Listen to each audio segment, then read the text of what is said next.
kapatay gutom. So may another part 2 tayo ulit guys ng tokwa at kangkong. So nagluto tayo ulit guys kasi napakasarap nung unang luto pala natin ito. Sobrang sarap kaya nagluto tayo ulit guys. So total mura lang naman tong expenses natin dito sa tokwa tsaka doon sa kangkong natin. Kaya ulitin natin guys. So nabitin tayo nung unang luto natin ito. So nagluto tayo ulit. Diba? So ito ulit yung ating lunch ngayon.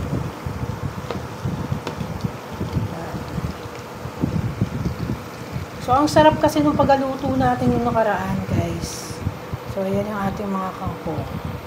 Kangkong at tokwa.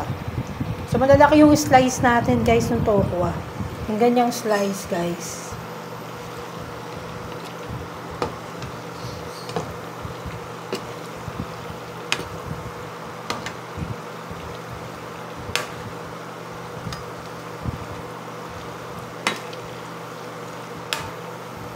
So, medyo brown lang yung pagluto, hindi naman siya tostado dapat. Kesa, huwag natin itosta.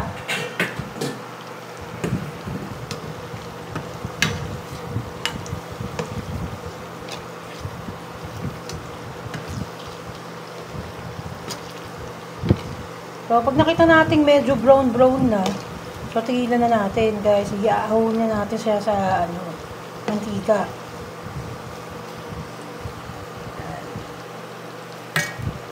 So, napasarap kasi yung kain natin, guys, yung the last time na nagluto tayo nito. So, kaya inulit na naman natin, guys. Total healthy naman tong tokwa at kangkong. Diba? Ulitin lang natin.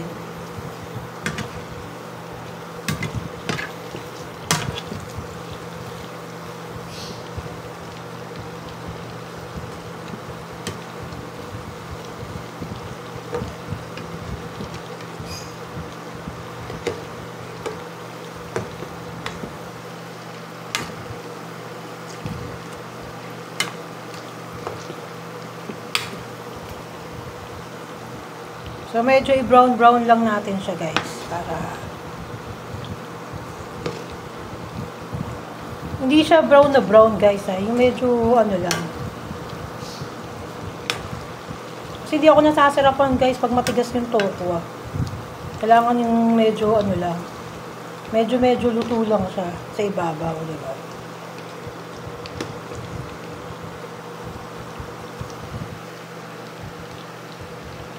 Nag-iwa na rin tayo ng sibuyas at bawang.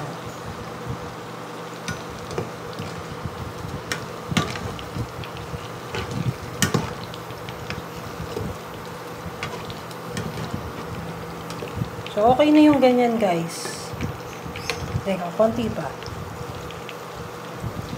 Kaya okay na yun.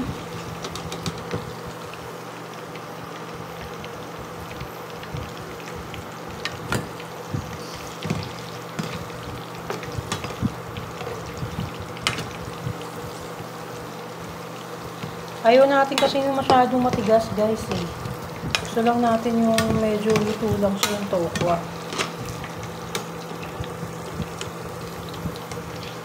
Tamang ganyan lang.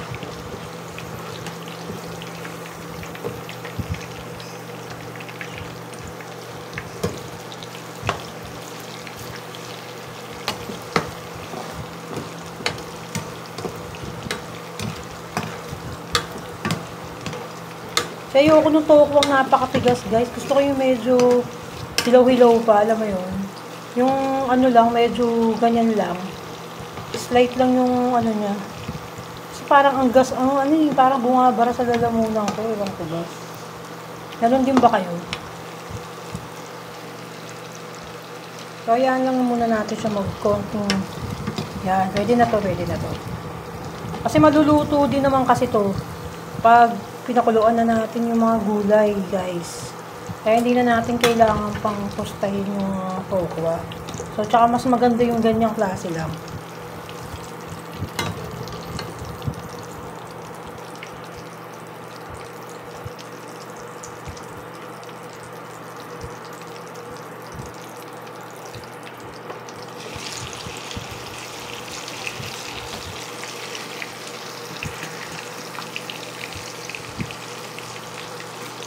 So, Ang bango ng tokwa talaga, ano?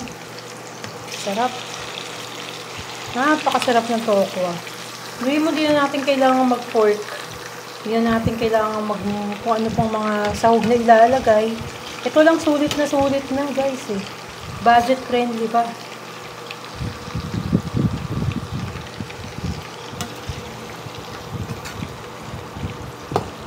So yan, diba? So ito yung naluto na, diba? Ganyang luto lang, maganda. So medyo ganyan-ganyan lang.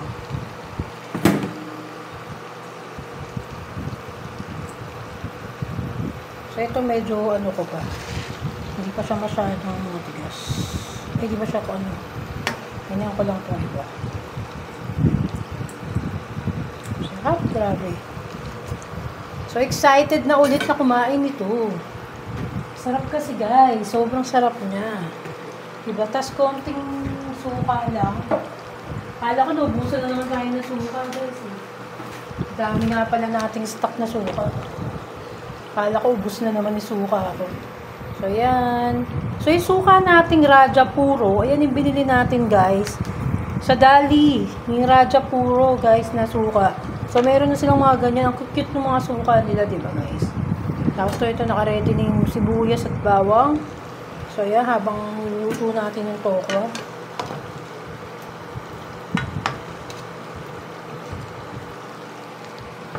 Ang yummy dels, diba? Sobrang yummy.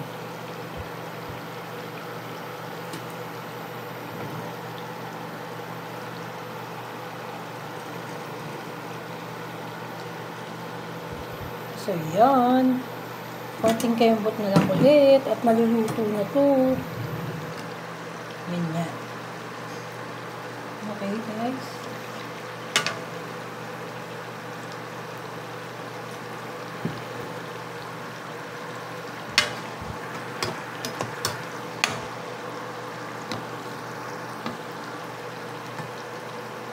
Sobrang sarap naman kasi ng tokwa, guys, diba?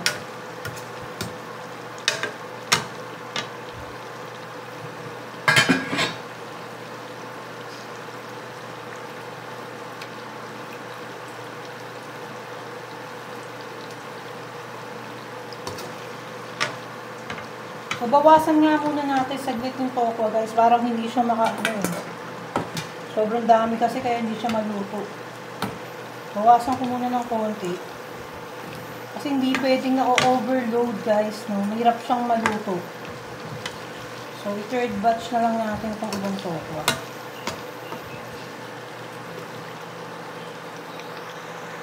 So, wag natin, tustahin na, guys. Pero depende na rin sa inyo, guys, kung ano kasi yung pagkaluto. Kung gusto nyo ng tostado, okay lang, di ba? Kasi para sa akin, gusto ko yung medyo ganyan lang. Kasi maluluto naman siya pag ginisa natin.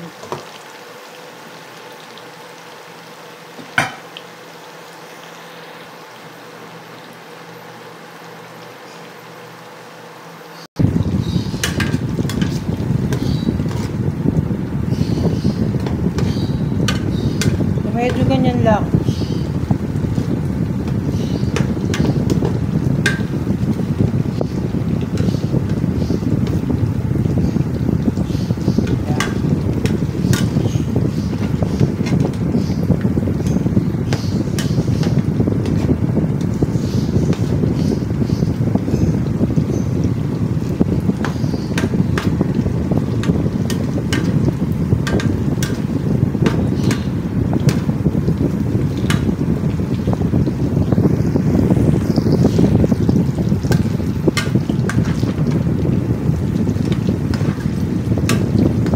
Ganyan lang. Huwag na natin masyadong brownie.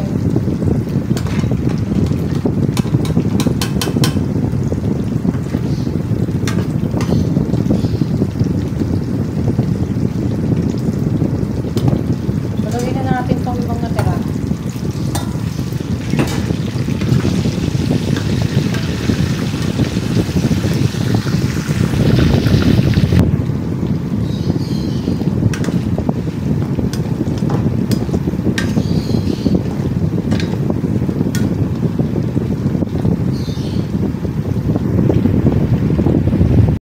So yan, konti na lang guys. So medyo alalay na lang tayo dito.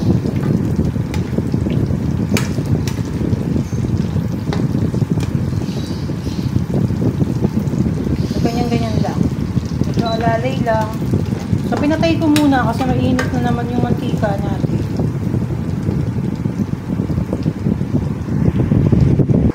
So yan, pinatay muna natin yung mantika. Ay, yung apoy. So ayan, lalali lang. Medyo patigasin lang natin ng konting bato.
So yan, okay na yung ganyan.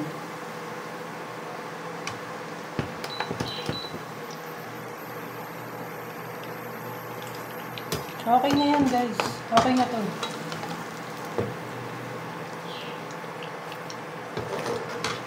So bawasan lang natin yung mantika, tapos magigisa na tayo. Okay?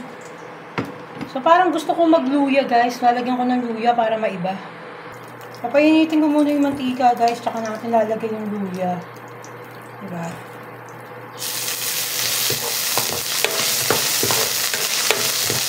Okay ba to? Kasi may luya na tayo nilalo, diba? Lalagyan na natin yung bawang at sibuyas.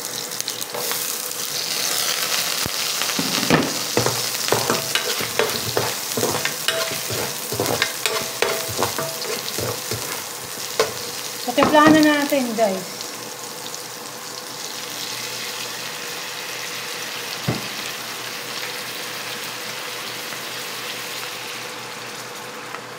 Sarap, grabe, oh, bango. Ang bango, guys. Tapos, lagyan na natin ng paminta. Pamintang powder. So, nilahat ko na yung paminta ko, guys, kasi napakasarap kasi pag mayroong paminta. So, nakikita nyo. So, lagyan natin ng sugar.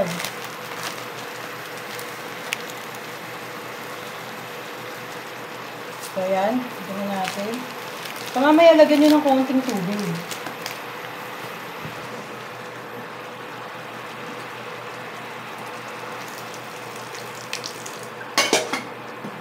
So, yan.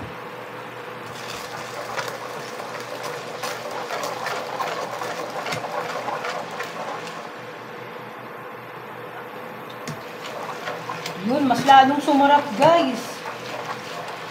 Guys, mas lalong sumarap kung nilagyan ko siya ng luya. Grabe, guys, mas lalo siyang sumarap.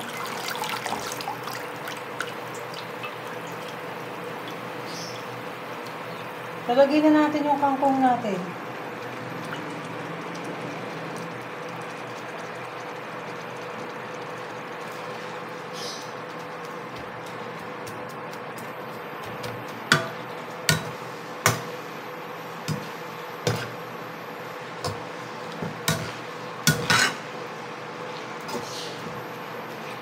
Grabe guys, mas lalong sumarap yung lasa niya. Mas lalong sumarap yung lasa, pambihira guys. Nilagyan natin siya ng luya.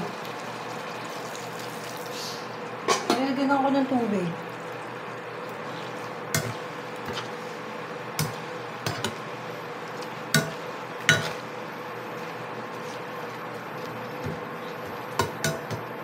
Sarap guys, ang bango.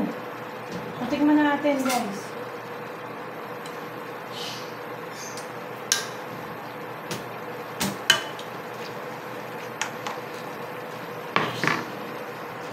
Sarap, guys.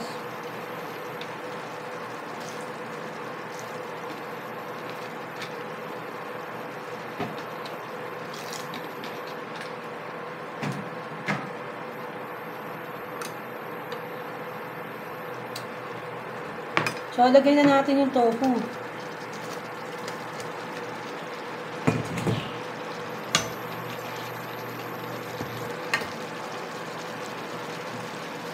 Ang sarap, ang bango-bango guys. Grabe to. Ang yummy. Pero yung lulutuin ba natin ulit to kung di ganitong kasarap to guys? Itong niluto ko. Ang sarap niya. Grabe yung sarap. Kaya lang natin siya kumulo ng kumulo. Hanggang sa maluto yung kangkong.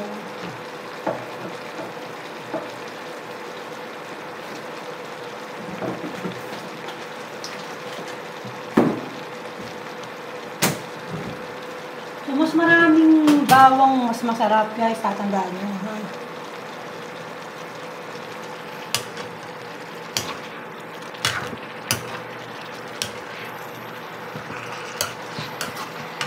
Lutuin natin maigi yung kangkong.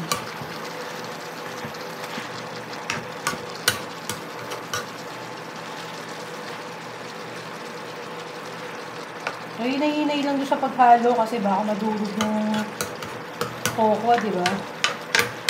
So, ganyan. Pakuluan lang natin ulit siya. Maayos. Kaya lang natin siyang kumulo ng kumulo.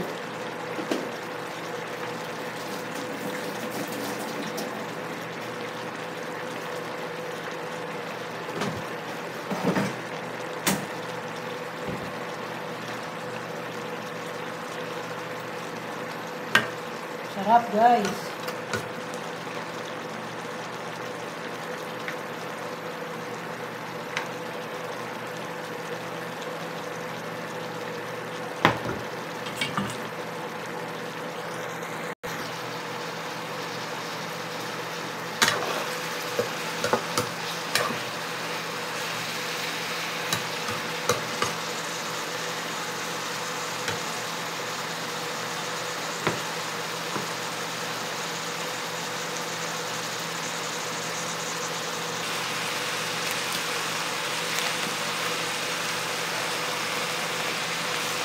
Lagyan ko pa ng konting sugar guys kasi medyo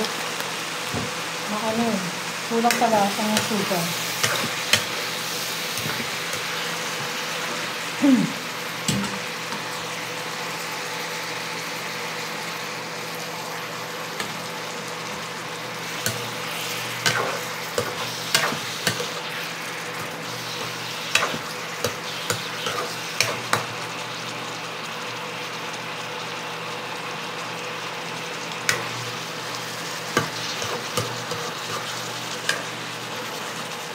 Sarap.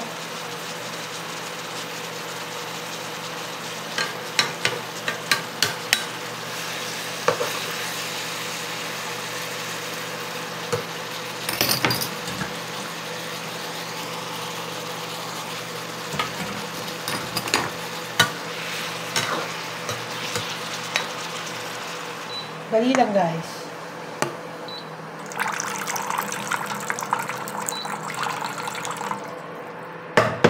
Ayan na. Pasali na natin. Tapos na guys. So, luto na ang ating tokwa with kangkong. Luto na guys.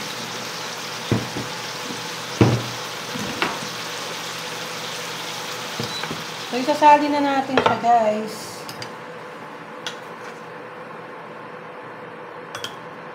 Ang bango. Sarap guys. Grabe to. Sarap oh.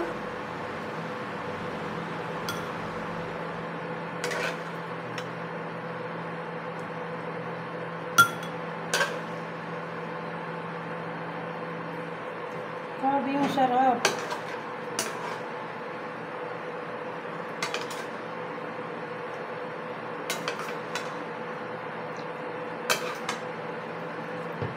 So, yan na ang ating finishing, guys, sa ating nilutong kangkong with tokwa.